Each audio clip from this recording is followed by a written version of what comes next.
Hi everyone, Nigel Saunders here. We are going to start today's video by heading outside. Today it's going above freezing, so kind of nice. I thought I'd come out here and try and loosen up some of the trees from the benches. They were kind of frozen to the benches and I couldn't bring them inside or into the greenhouse. So I haven't been inside the greenhouse for quite a while, maybe about a week. So I'm going to go in and check the trees, see if they need water.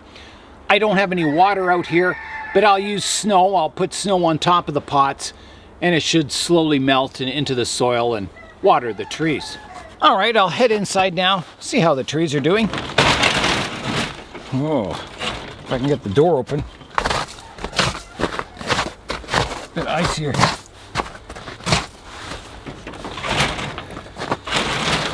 Okay, well that's about as wide as I can get it open. That's all right. All right, in we go here. It looks like the soil is moist. Yeah, it feels moist to the touch. I'm just looking around at them all. Hey, even my cedar here, it looks good. The moss is looking nice and green. Yeah, I was just a little scared because I have the little heater running down there. You know, to keep it a little warmer in here than it is outside. I was scared that, you know, maybe it's drying the plants out, but boy, they look good. Look at the moss down there. Nice. And I think the reason is when it's sunny out, I've got this cover on the greenhouse, this insulated tarp, and it's helped keeping the sun out of the greenhouse so it stays cool in the greenhouse in the daytime. And then at nighttime it helps keep it warm, so it kind of stabilizes the temperature in here. And it looks like the trees are liking it because they're looking really good. Look at the buds on the Douglas fir. Wow, they're looking good. Look at the back budding. Wow, that's exciting to see. There's back buds all over the trees. I was kind of scared because they lost a lot of the old foliage this year. You can see some of these lower branches look kind of weak, and some of them even lost all their needles. But it looks like there's a lot of back budding happening. So I think they're okay. That's good. Hopefully we can make a nice tree out of them someday. Yeah, so everything looks okay in here. I don't need to put snow on top of the trees. They look fine. They're nice and moist, the soil. No problems. Just check my Douglas firs down here. Yep, they're good too. Okay, well that's good. That's one task I don't have to do today. Just looking at my Austrian pine down here. Yeah, everything's... Look at the fern, looks good. Maples. So my plan, because it's staying so, you know, nice and humid in here, I might be able to fit a few more trees in here. I don't like putting them on the ground because if a mouse or anything got in here, it would nibble on them. So you can see even my Douglas firs, they're off the ground a bit.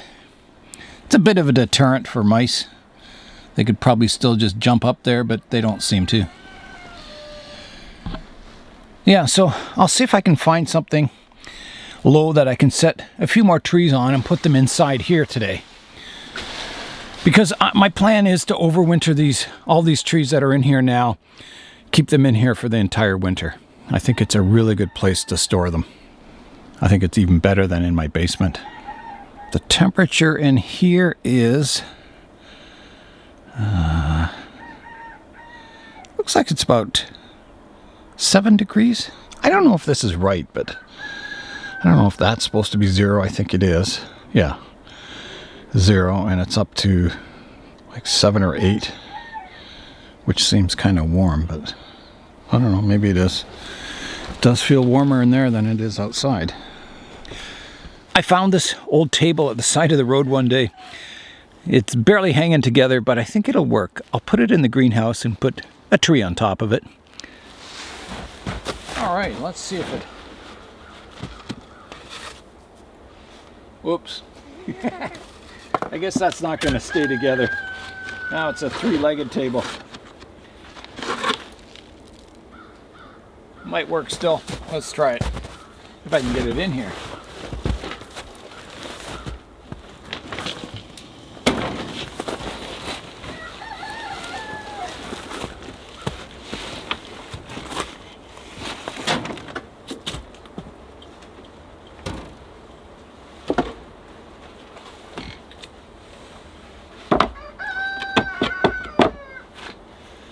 I think I'll put my witch's tree in there and the Scots pine that's in Shani's pot here.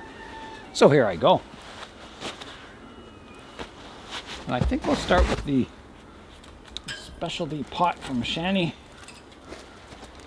And that'll go inside. All right, in it goes. Wow, it barely fits.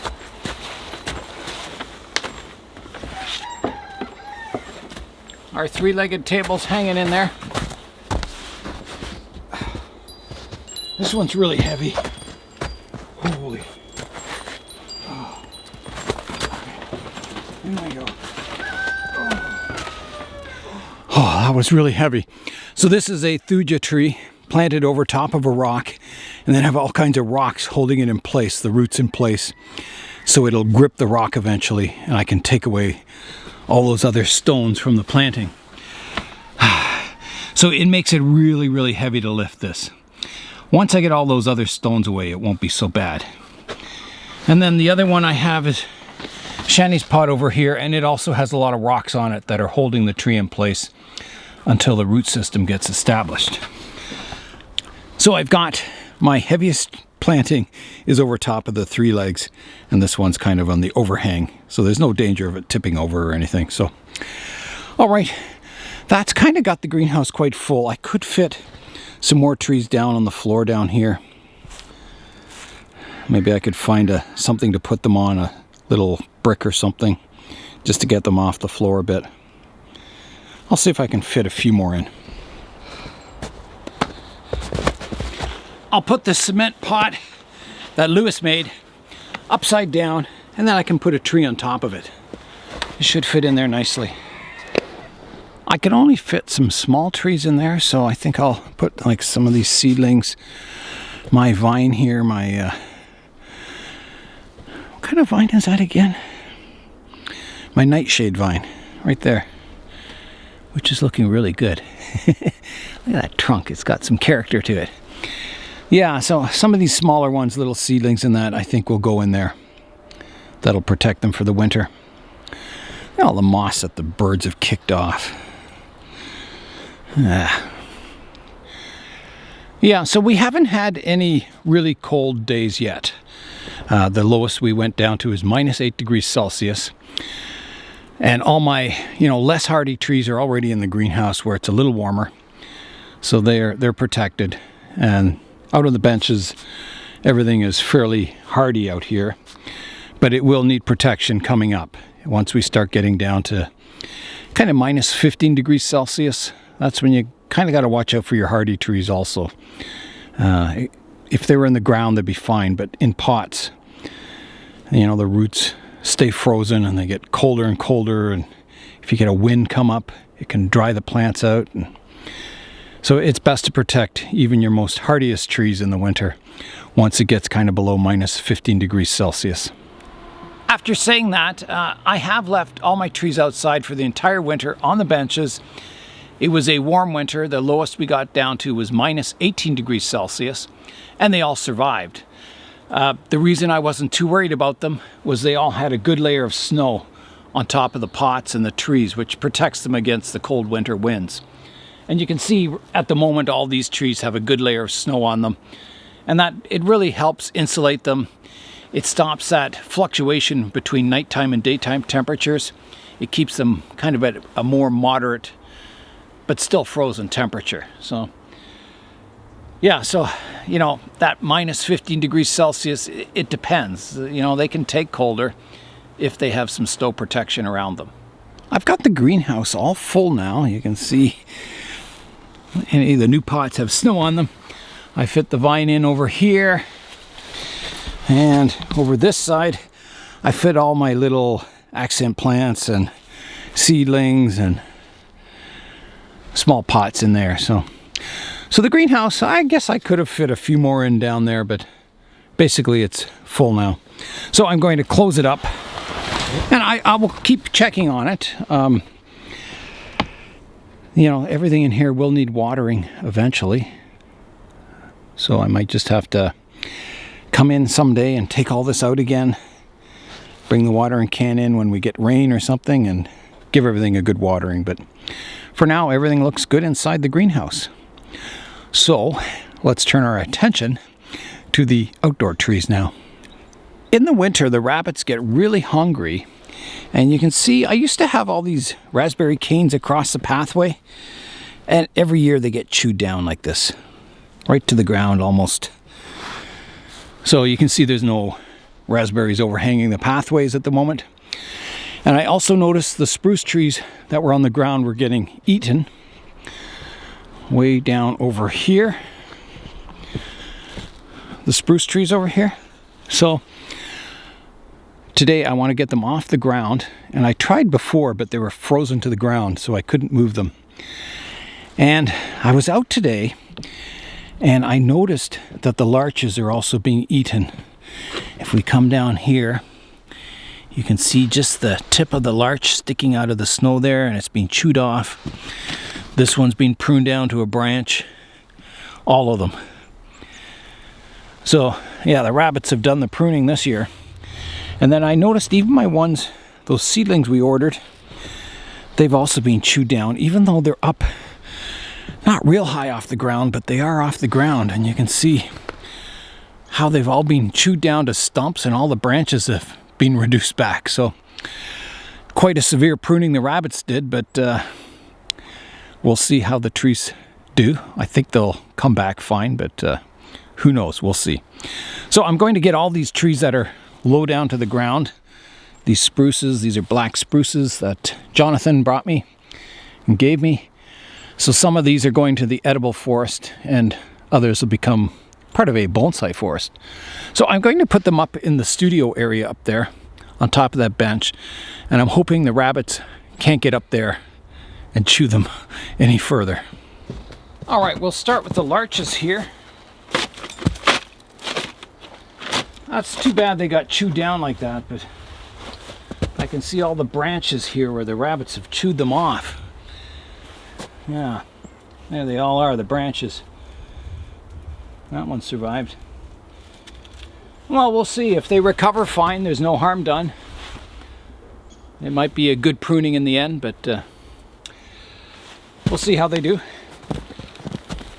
The trees will definitely survive. You can see there's buds on them, and some of them have branches, so they just may not be your typical sort of triangular conical shape.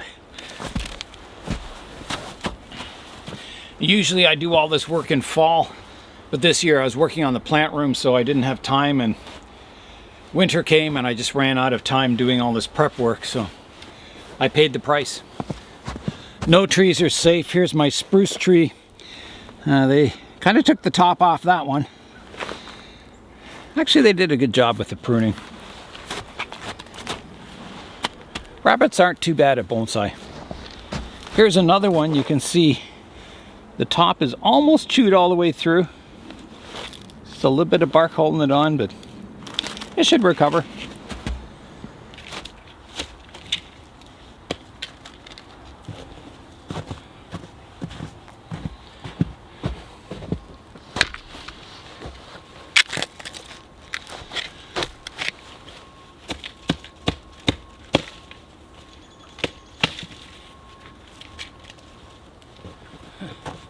Some of them are still a little frozen to the ground.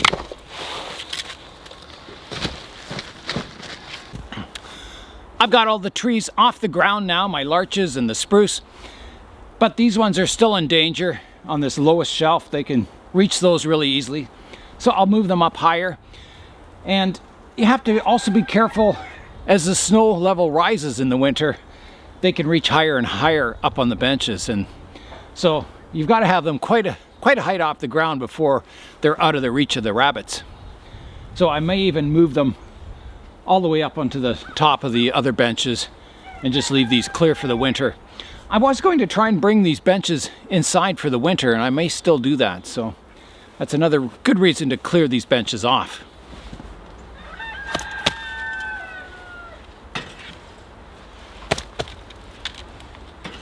Hopefully the rabbits won't figure out how to use these as steps and get up to here.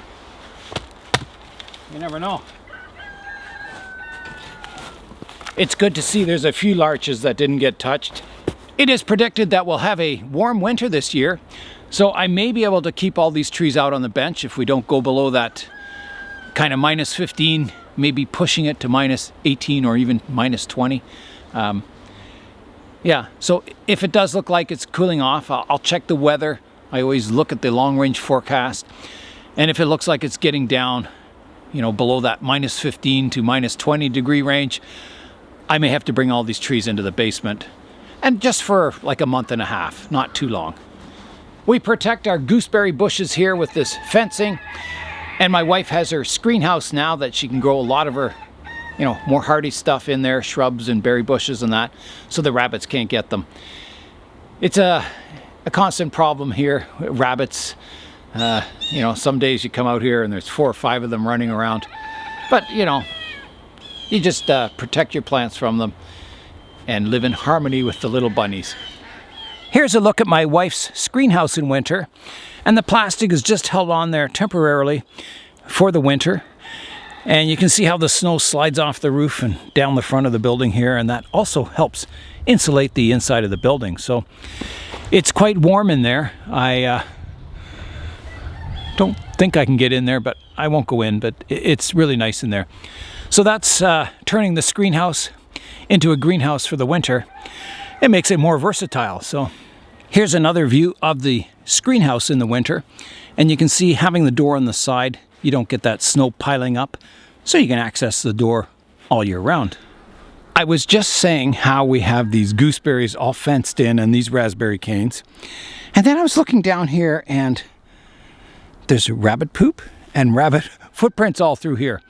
So it was really a mystery because this fence is really, it's well put up. You can see it goes right down to the ground, and it's really tough wire. I think that's 12 gauge maybe, I don't know.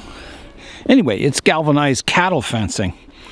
So I was following the tracks, and over here is where they're getting in. I've been thinking about this hole. I can't believe a rabbit could chew through 12 gauge steel wire. So it's possible this hole was in there when we bought the fencing. It is used, and we just didn't notice it. But I don't know.